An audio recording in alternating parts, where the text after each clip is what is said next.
The most famous apex predator of the Cretaceous period is Tyrannosaurus rex, while the most famous of the preceding Jurassic period is the fellow dinosaur Allosaurus.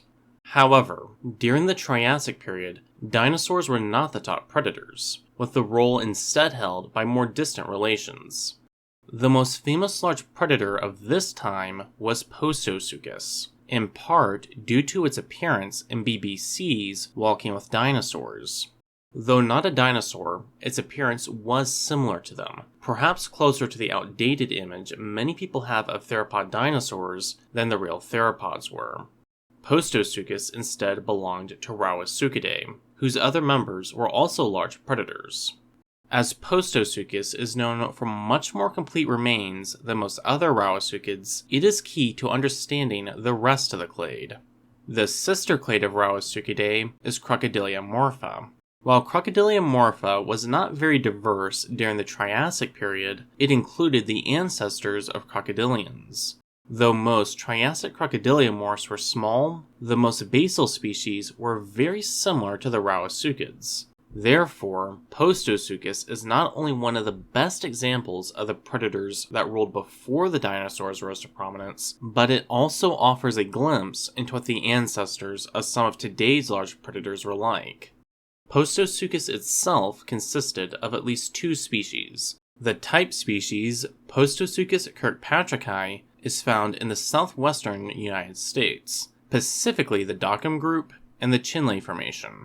These formations represent a long period of time, and almost all rauisuchid material from the late Triassic period in this region has been assigned to Postosuchus kirkpatricki, giving it an official range of nearly 20 million years. However, the discovery of a new species of rauisuchid in the region, Vivaveron, calls this practice into question.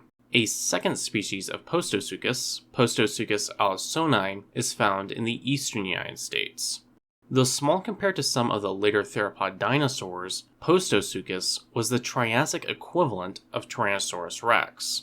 It had a robust build and was between 4 to 5 meters long.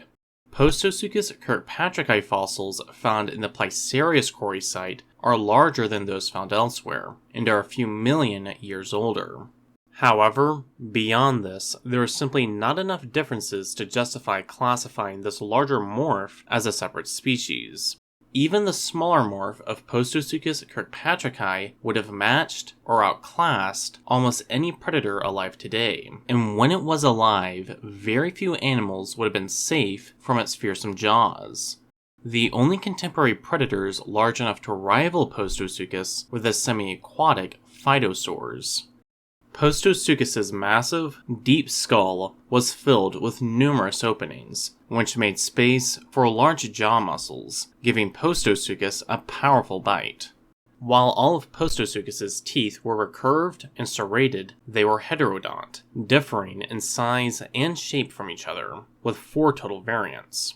The largest were almost saber-like, while another tooth variant was similar to the teeth found in some phytosaurs. Postosuchus also had a large, distinctive ridge over its eyes, and a second one above its teeth on the maxillary bone.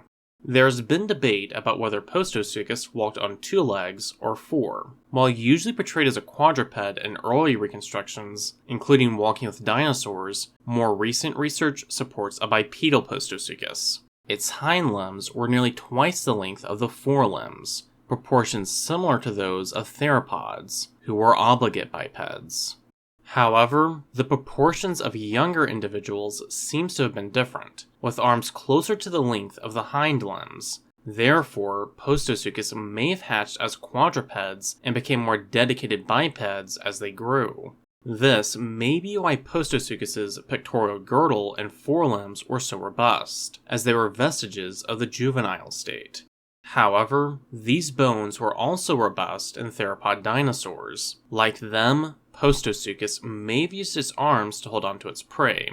This was made easier by a large claw in each hand, which could be used like a meat hook to restrain struggling prey. Then, Postosuchus could easily kill its quarry with its deadly bite. The Aedosaurs, one of the major contemporary herbivore clades, seem to have developed a counter-strategy to this. Many pseudosuchian archosaurs, including Postosuchus, had bony plates called osteoderms on their backs. Those of the aedosaurs were massive, which made it difficult for Postosuchus to find a good place to bite after restraining an aedosaur. Some aedosaurs also had spikes along the edges of their armor. The aedosaur Desmatosuchus even had massive shoulder spikes that pointed backwards.